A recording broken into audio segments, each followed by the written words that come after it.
This conference will now be recorded.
Chris, I'm not hearing you.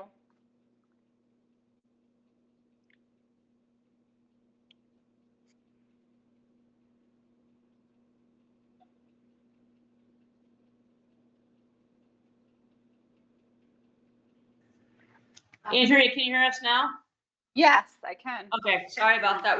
We're talking about upcoming events that we have done in the past and what's coming up. So we just did attend a Recovery Center of Hope Recovery Fair, which was pretty good. I mean, there was well enough attendance for that. We did do the Belcher Town Parade. We walked in. We had 4 adults and 3 students that walked. We wore the brain costumes and threw out like little what are those things called? Bullseyes, like, to go with the cow theme. Yeah, so that was good. And then we had Save a Life Day again. It was raining outside that day. I stayed in the town hall for like an hour. Nobody showed up. Unfortunately, these pop-ups aren't as popular. I think we need to get the word out a little bit more around it. So that's kind of on us too, as far as marketing purposes are concerned. But we're still going to be doing these because the last time we did give out some. So that brings me to something down the list a little bit. We did do the Sober in the Park in Three Rivers. That was a really well attended fair that day. We had 5 youth and 25 adults attend. We gave out 10 doTERRA packets, which are popular as well, and we're going through those. 6 boxes of Narcan, fentanyl test strips 10, and Operation Parent Handbooks 5. The next day we did Recovery in the Park in Springfield. That was incredible. That's all I have to say. That it was huge. Lots of vendors. They had a stage with like people with a band. They had somebody rapping. They had people speaking. They had Senator Vales there who spoke. He's in long-term recovery too. And so it was incredible. One of the things, we had 57 adults and 26 youth. We gave out 12 lock boxes, which we gave out all of our lock boxes, 15 doTERRA packs, 8 parent handbooks, 14 fentanyl chest strips, and 6 boxes of Narcan. So that was a great way to connect with other people as well. The Michael J. Dias Foundation was involved with Empower Health Group to put that on that day, and all the proceeds went to the Michael J. Dias Foundation. I was able to connect with the Michael J. Dias Foundation and invite them to the Umbrella Wellness Fair this year. We've invited them in the past, but haven't been able to really connect with somebody live, and so I finally did. And so hopefully they'll be attending our fair this year. I reached out to connected to a couple other new organizations too. So, these are opportunities for us to expand our reach. There is something coming up in Holyoke on the 21st, which we may table at. I heard it, I can't remember the name of it, but somebody reached out to me yesterday about it and asked if we would table. So if we are able to, we may do that, but we do have Red Ribbon Week coming up, which is going to be very, very busy for us. So on October 4th, we did the Lake Wallace Fest. We had 15 adults, 15 youth, gave out 3 lock boxes, 3 Operation Parent handbooks. On October 11th, we attended the SOAR 5K over the weekend. We gave out, I don't have the numbers for that, but we had probably about, 15 adults, maybe 5 youth. It was a beautiful day out. The race was nice, had some good burgers from the police department and hot dogs. The Helping Hands kids end up running? Yes, and the Helping Hands kids did come and run, and actually, not sure. I know student council did. And some of them are also. Yes, and some of them cross over to student council. Yeah. So student council did run, and they ended up staying up there the whole day, which was really cool. Good. And just participating with their student council advisor was there. So that was good, and we gave out a lot of good swag, boat swag. So we have our resource pop-up, it's not really, it's more of like the wellness resource fair that we just started for the opioid settlement fund. And we did cancel the first one in August due to just a resignation and not being able to get it together in time. September, we skipped it because of the fair, so we are having it this Friday. We do have people coming to that. We have, I believe, WIC, Mass Behavioral Health. Hampshire Hope, I think, is dropping materials. Tapestry, Pioneer Valley Coalition for Suicide Prevention. They were going to try to come, but they are not sure. I believe the Wild Bus will be there, Swift River, and Boat as well. We do have Red Ribbon Week coming up, October 23rd to 31st. We are kicking it off, tabling at the Pathfinder Belchertown football game, where we are going to be giving out the Helping Hands students will be giving out red lapel ribbons to the attendees. We'll be doing a wheel trivia game with people to give out swag. We are going to, I think, give out popcorn with our social norm on it, but we're still working with the principal on that because we're not sure if the Snack Shack is doing it or not. So we don't want to cross over on them. So that is something that we're doing. And then the next day we have. Chris, 1 second. On the 24th, it says ribbons out. Is that when? Oh, yeah. You need help? Yes. Thank you for that too. Yes, ribbons out on the 24th, which is Friday. We are going to meet, we have a long day that day. So we are going to meet at 11 o'clock a.m. on the Belchertown Common. If anybody wants to meet us up there, Aline and I will be there at 11. We're going to put ribbons around the Common. We have bigger ribbons this year, so we're not going to use as many because they're bigger, so it's more out there. But we'll put them around the trees on the Common. The Helping Hands students, I believe, are going to be doing it at the schools, which we'll be helping with as well. So yes, on Friday at 11 o'clock, Belchertown Common, we're going to meet, and whoever can meet up there, that'd be great for any help that we can get. We will be doing the signs. We did get approval from the select board, and we do have specific sign locations that we have. So Alina and I will be doing that solo. We'll put the signs out. We have a huge Red Ribbon Week banner, generic banner that we will be putting on the Common as well for Red Ribbon Week, so people in the Belchertown know. I have already sent in the press release to the Sentinel, which should be posted this week, explaining what Red Ribbon Week is and our activities coming up. The Red Ribbon activities coming up on the 25th, we have Drug Take Back Day and Vape Take Back Day this year, so we will be collecting both on the 25th. The same day, the students will be attending the American Suicide Foundation Prevention Walk. Yeah, I say that right. Out of darkness. Out of the Darkness Walk in Agawam during the day. And then that evening, we have our drive-in movie night, Dolphin Tale. And so Friday before Dolphin Tale movie, the principals have been given, each of the schools have given age-appropriate connections to Dolphin Tale for Red Ribbon Week, like overcoming resilience, having hope and having support, those types of things. So those messages are all intertwined throughout the week in everything that we are doing. So there are flyers up here for anybody that wants to take them. We will be handing the flyers out for Dolphin Tale to the schools coming up. Yes. You realize, I just want to make sure you know, the 24th, that football game is at F. Yes. Yep. Yeah, we do know that. Okay. So we will be going to Pathfinder for that, and that's where the snack shop conflict kind of comes in. Like, they don't know if they're going to be doing popcorn at their snack I shop. just want to make sure you think it was a home game. Yeah, no, thank you for that. Yep, we do. Yep, we know that. So that's going to be pretty cool though, because Pathfinder is in our catchment area too. And one of the things that I talked to the principal about at the Jabish open house is connecting more with Pathfinder, and starting to do more integration with them around these activities that we're doing, especially because next year, guess what? Pathfinder is going to be right down the street from us. With their program that's starting up at Cold Spring School next year. So there's a whole new program there. We really want to bring them in now to do this. So this is going to be our first activity that we're actually connecting with Pathfinder and crossing over with. So that's pretty awesome.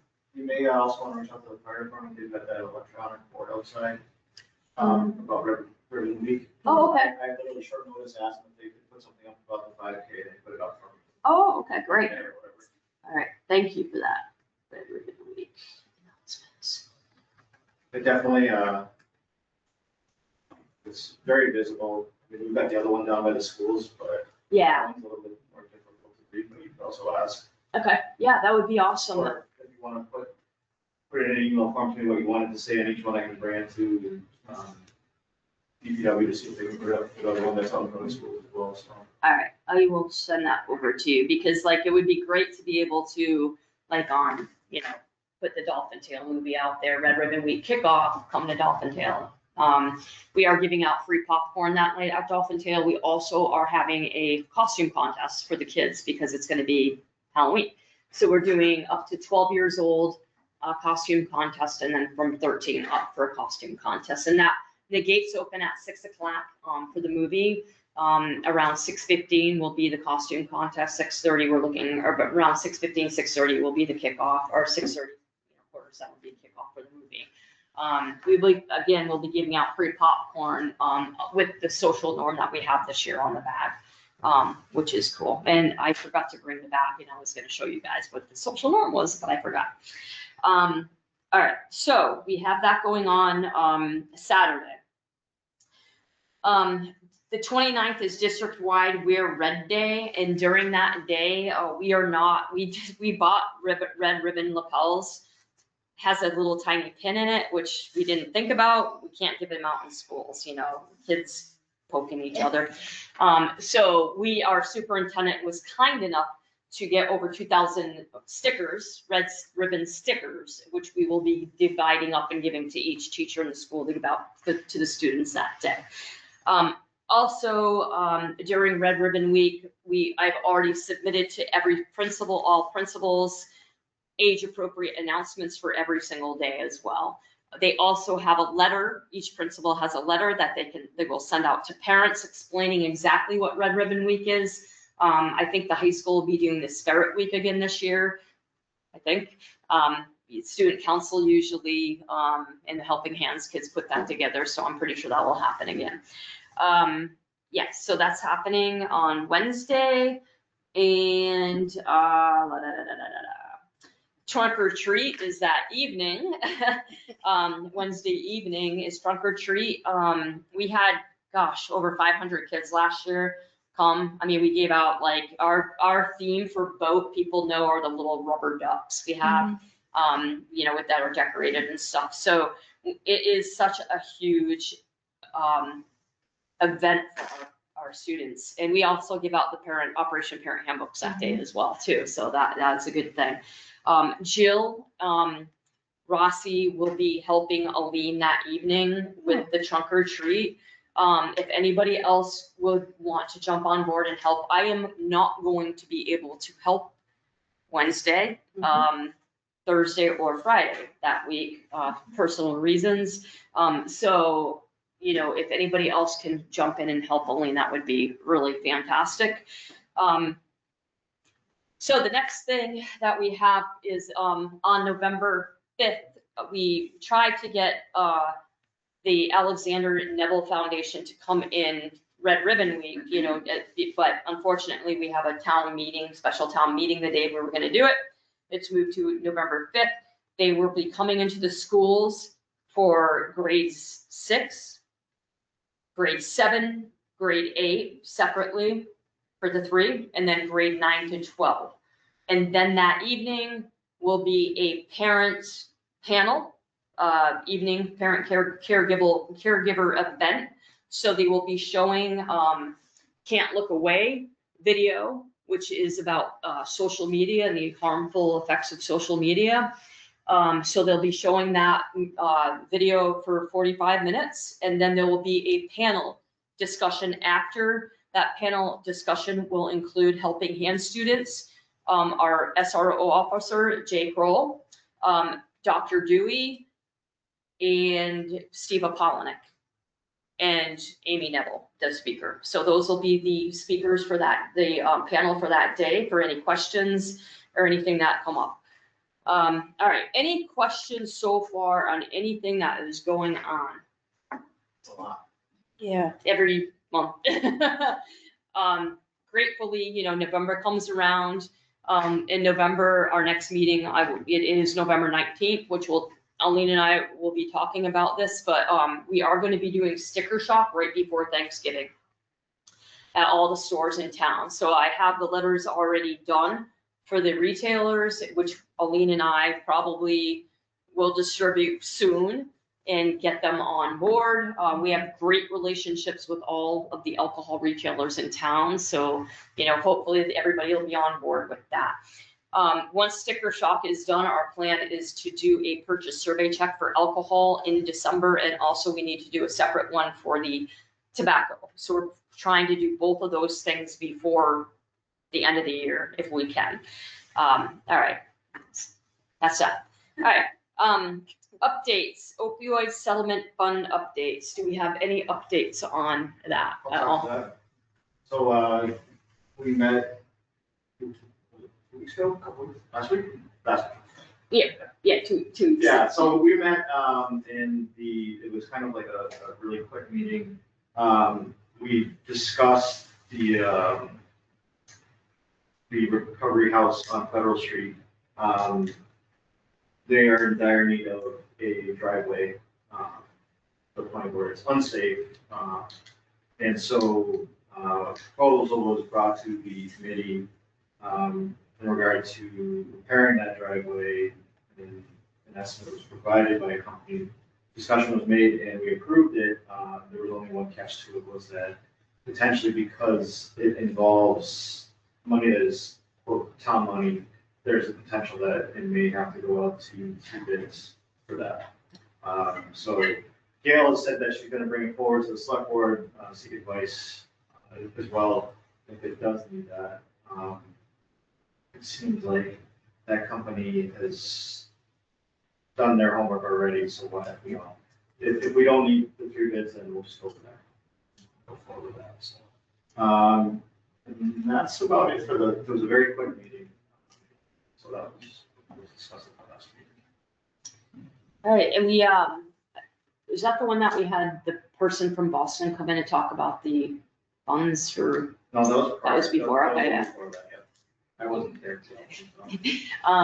Yeah, the other thing, with the opioid settlement fund, just so everybody knows, and I think I said this before, but drug-free communities year 1 and year 6 got put on hold for the year.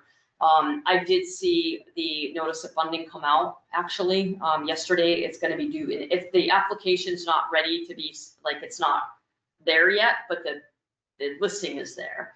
And it's due in April. So we know that we'll be applying again in April for the year 6 funds. So that's a good sign, that we have there. The other thing with the opioid settlement fund committee, just to let people here know that we will be putting, not us, Dr. Fortin will be putting in an application for the 27th, October 27th coming up. He will be submitting that application, and the application is going to be for 4 Helping Hands students and 3 adults to attend CAPA this year. And so the students, this will be the first year that they'll have the opportunity to be involved in youth leadership programming at CAPA. Aline is the advisor for that, so she'll be going. Dr. Fortin will be going as the administrator, and I will be going as well as the 3rd adult chaperone. So we are hoping that this, we're going to bring it to the opioid settlement fund to see if we can get funding for that, because that was written into our amended application if we did get the grant. So we have to go back and redo that. So just to let people know that we are still planning on going, whether that comes to fruition is to be seen. All right. Or is that, that's in DC or? Yeah, it's in DC. Yeah. And I do know this year I did talk to somebody over there about, just our concerns about last year when we went. There was several workshops that were canceled that Jay and I went to and got turned, nobody showed up and whatever. And a lot of it was because of what was going on in the government. The CDC was not allowed to be there, and there were some other organizations not allowed to be there. But they did tell me that they do have full workshops scheduled and that it will be up and running this year. So we'll see what happens. You never know. Everything is kind of unpredictable right now with everything going on, but we're still going to plunge forward. That's what we do. All right. Public health updates. Andrea, do you have anything for us? The only stuff is we did just put an ad out to run for a new public health community nurse. So hopefully we will be able to hire somebody soon. In the meantime, we just have a public health nurse from West Springfield contracted to do all the MAVEN, the required communicable disease reporting. But I did recently start advertising for the nurse position on Friday. So I'm hopeful we can get somebody in before the end of the year. That would be great. We love to collaborate with the public nurse. In the past, we've done medication and cannabis safety trainings, which we hope to pick up too again. So yeah, definitely, that's great. All right. Any drug-free communities we already really kind of talked about. One thing I do want to ask this group is Lexi from Spiffy has created a alcohol policy presentation, and it is great. It's wonderful, and I really would like to bring this forward to the select board at some point to look at how policy can be intertwined with prevention. All right, and so with that being said, I would like to ask Lexi if she could actually come in, maybe, Lisa, you can speak on this too, maybe come in our next meeting or another meeting coming up to present that to the group and see what the group think, how the group is responding and what the group thinks about it. Because I want this, this will be a boat effort, not just drug-free communities effort. This is a boat effort. So I just want to see in here what you think about it. Yay or nay? Yay? Do you guys think that's a good idea? Yes? All right. So Lisa, can you talk to me a little bit about the possibility of that? Oh, it's really up to Lexi and her availability, but she presented with Sawyer and Ware, and it was really nice to have a local coalition person. So I think it would be great for, I'm assuming you, Chris, and Lexi to present together, and then you have the ability to do it on your own if you need to. But she has done it for other communities and is willing certainly to do that for Belchertown if you're interested. And she in Ware, they they presented to the select board, and then they're like, we want our Board of Health to hear this information because the Board of Health kind of advises them. And so she's done a few, and I think they're going back again. So it just depends on her schedule, but it's also, like I said, nice to pair up with a local coalition staff person, and so you have the ability to do it as well. All right, great, thank you. I'll get in touch with Lexi then to see if we can have her come here first, and then we can, you know, present here. Yeah, that'll be great. And then I can perhaps, you know, co-present. That would be great. All right, thank you, Lisa. Sure. Yeah, so that is one thing that we do want to look into doing, is looking at that. Alcohol licenses have expanded in our town. You know, we have the Mexican place now that has alcohol license, right? What else? Kansai has an alcohol license, which we haven't done purchase survey checks for these people yet. So this is something that's really important because, you know, we are expanding in Belchertown. People are getting more alcohol licenses are available, you know, so we want to make sure that there's protections around our community and safeguards. All right, Helping Hands updates. So the social norm campaign, we just started. We just put up about 40 posters and flyers around the high school with our first social norm, which has to do with students who feel depressed. And so the percentage has gone down. So I would say 60-something%, I forget what the exact number is, reported last year not feeling depressed or most of the time. So that is the norm that we've put out for October. And the difference this year too is that it's going on the library paths. So it's going to be on, I guess there's about 200 passes that go out every day. So it's going to be on those. It is actually right now. So that is something new we're trying this year. Awesome. And at our next meeting, we're going to solidify a PSA that the students want to work on. I'm going to bring them some examples, and whether it's audio or video, we're going to have to figure out which one they want to do first and make a plan with Lou and Peg at the media place. So, and I mean, otherwise we have all the events coming up that Chris mentioned, and we always welcome them to participate and help out with that. But for the suicide walk, I think I have 6 to 7 students who are going to participate. So That's great. yeah. And for Jabesh Brook, are you doing the social norms over there as well? Yes, I'm just going to bring them the materials and let him put them up how he wants. I know last year, an idea was to have, if a student got caught vaping, they would have to put up the posters. And so that worked out. I don't know if I'll do it again this year, but we also are not doing stickers because it just seemed to cause an issue with peeling paint, or we've heard of it. I don't know. I got a few of them off that were left, and there wasn't any remnants taken off. So, but posters it is this year, flyers, and it's pretty simple. So.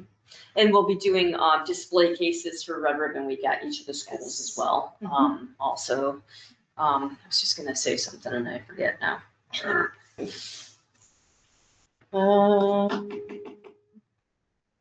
don't know. Oh, with the PSAs for the video, if we do audio PSAs, one of the ideas that we had is to do it at like the basketball games over the like athletic events, basically. Yeah. You know, just like maybe in between have like an announcement during an athletic event, or even talk about the social norm during that athletic event. But that social norm that we are doing 8 this year, and we already have them all done. Yeah. Aline has gotten everything done, so all she has to do is bring it to the schools each time. So that is done. You know, when we did our 12-month action plan over the summer, this really set us up to be prepared for a lot of things that we're doing and be ahead of the game, and also add to things as well. So adding the library passes to this is huge because so many kids are gonna be looking at that and going in the library, so that's great, good job, thank you so much. All right, so, I guess, do we have any harm reduction, DART updates at all? Sure. Actually, I got 3 things. Some of them aren't just DART Okay, or harm reduction. So, well, this is harm reduction. Andrea, just so you know, I'm part of many other coalitions and organizations. And I've heard literally the Belchertown tobacco actions that our town's taken. Other towns are talking about what Belchertown did. Just, so congratulations to everybody involved in that. The other thing is, something food for thought. Now that, like you brought up, Pathfinder is going to be in town. Do we want to invite as, I don't know, as a co-sector, like have co-sector for schools, representative from Pathfinder as well? Yeah. Or, so like, if we've got one from Belchertown schools, should we also invite that? You know what I'm saying? Yeah, so we can only have one sector representative, technically, like on the books. Yeah. We could say, they're a co-representative, I can't put it in my sector reps when I distribute it to DFC though. Right, or just invite them as a, like, As a member, yes, yeah, or whatever yeah, role that Pathfinder now being in town should have absolutely, representation and vote and whatnot. 100%. And then the last thing, it does have to do with DART, and so last week we met for a transportation SIMS roundtable. So we had a lot of different organizations represented. There was a lot of great discussion about both maybe private or point-to-point transportation or like a route transportation, like similar to like a PBTA. So there's some great discussion that happened. And one of the things that we came up with that I think would help a lot of people is to have, similar to like how we want to do like online with all of our resources. So literally have either an addendum or an online resource that shows active transportation options to somebody. Because there's people saying, oh yeah, we do from like Worcester County, like west, like as far as transportation, and we've got this and there's this and there's this, and like, I don't know about any of this stuff. Don't know anything. I've got a cruiser that's sitting out there, that's my transportation. So, there was a lot of good stuff that came out of last week's discussion, especially like what's available. And, once we can get that to a source that somebody can look at and see what the options are, I think that's gonna make at least kind of to slow the overflow of like, how do we get transportation? At least if we can reduce it to writing so people can see what there is for options and make it so readily accessible so that people can say, oh, that's, because like literally I went on to Uber and I don't know what the cost was, like $35 to get to like Holyoke Hospital. And it would take 16 minutes for the ride to show up. Yeah. And it's like, Not convenient or. that's not the best solution to the problem, I would say, is like, oh, we can't just give out Uber cards or whatever. So like, it's nice to know that like there's other people that have those same concerns and that I think going forward, we're gonna make some really good strides in this. So.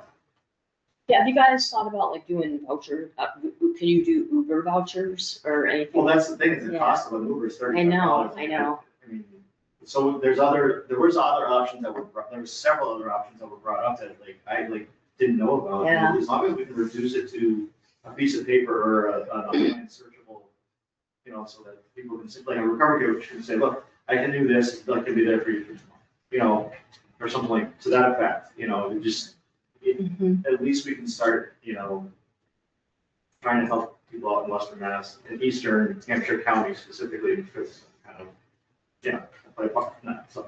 No, it's good to see, at least the initiative started, Right. the talks have started and, that's the important thing, steps. Did I miss anything, Lauren? Perfect. You covered it. Okay. All right, any partner updates?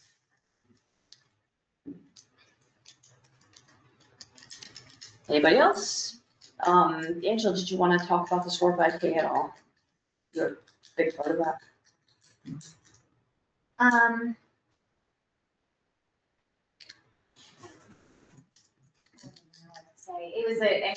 It was a great event.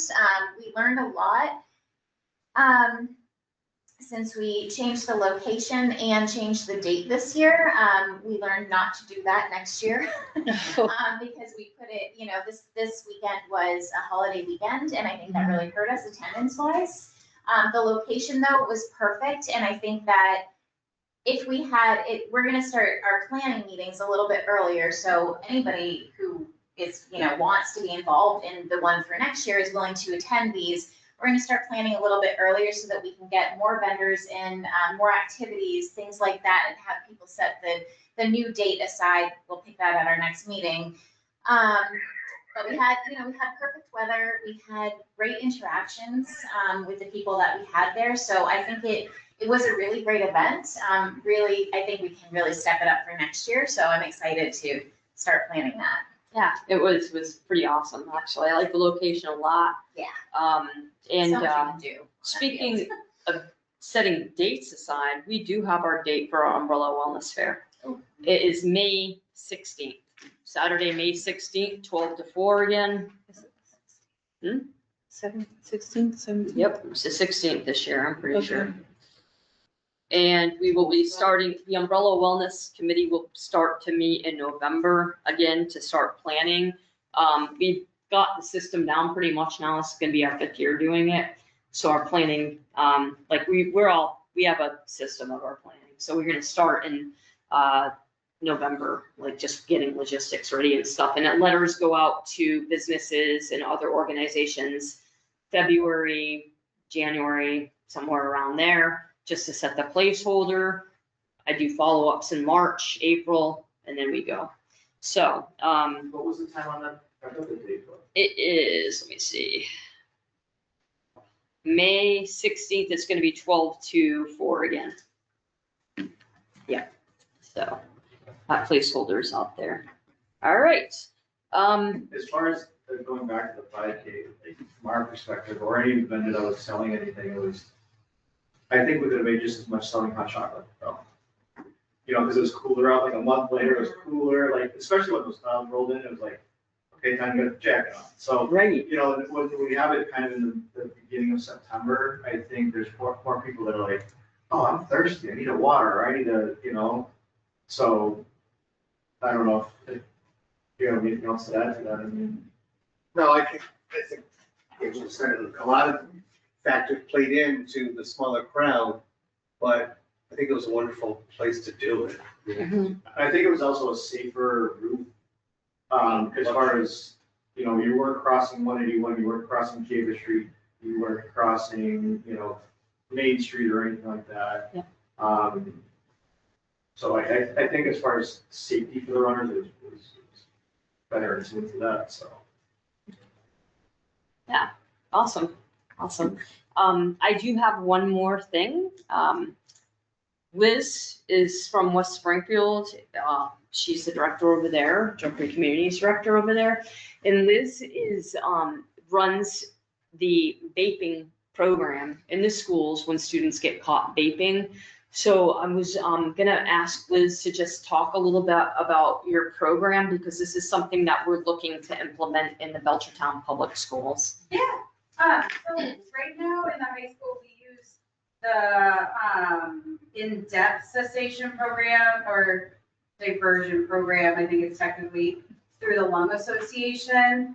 When students get an infraction for vaping in the schools, they get referred to that. They are able to opt out with parental consent, I believe.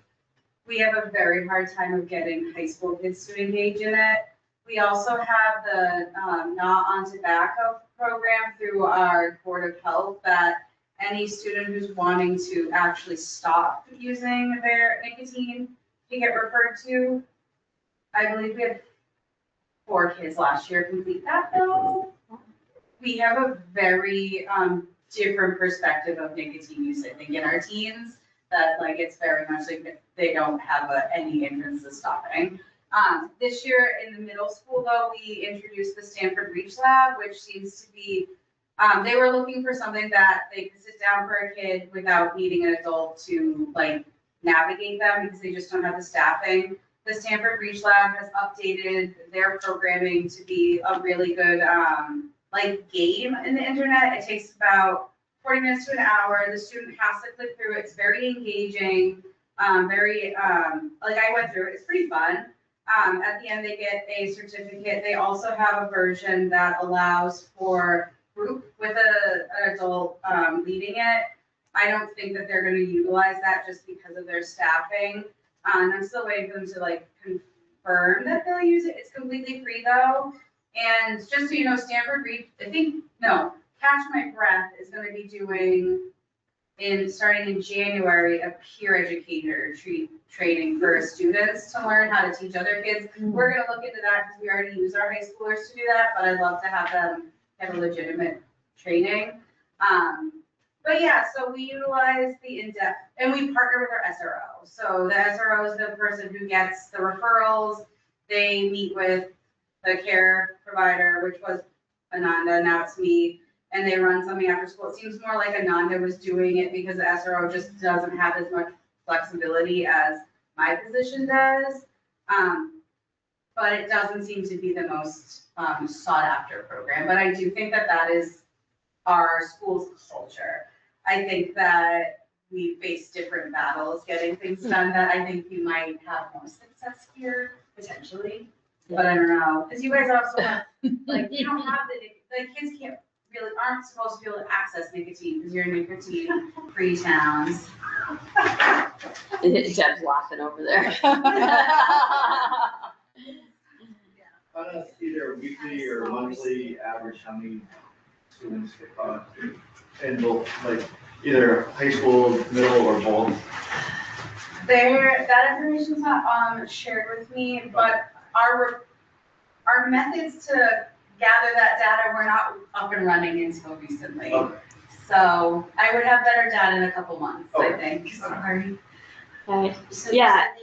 so they have an infraction from getting caught in the bathroom or on the school grounds, and they have an option to opt out, I believe, parental. I believe parents can say no. Interesting. Yeah, so we are very familiar with the Stanford tool. I'm familiar with all those programs actually, but we utilized the Stanford toolkit last year, I think, or the year before. I really like that program quite a bit. I do feel like, and maybe, I don't know, that's something that we can talk about, but I feel like with that, it needs to be like 2 kids maximum. Okay. Because of the interaction with the kids, and it gets a little bit distracting. That's fair. Yeah. So, but that's something that we'll talk a little bit more after. But we are going to be implementing that in the schools at some point, maybe probably 2026 at this point. But that is our goal. So just to let everybody know that that is something that we are infiltrating the schools. All right. At this time, we do have meeting minutes to approve. We have minutes all the way back from April, May, June, July, and August. So if you'd like to look at them, we have them here. And otherwise, if everyone approves, everyone can. I make a motion to approve those selected minutes. I second the motion. Okay, all in favor? Aye. All right, those are approved, so we'll be sending those over to the clerk. Such a good job with the minutes. Oh, thank you. Yeah, so we will be sending those over to the clerk. So it'll be online. If you go to the town page website, our agendas are always online there. And our meeting minutes will be uploaded so everybody can any public person can take a look at them. Yep. All right, I think that's it for today. Any other updates, questions, comments? All right, anybody want a motion to close? Almost that we closed the meeting. All in favor? Aye. All right, thank you, everybody. You know, when I get up here. She's stopping at the station.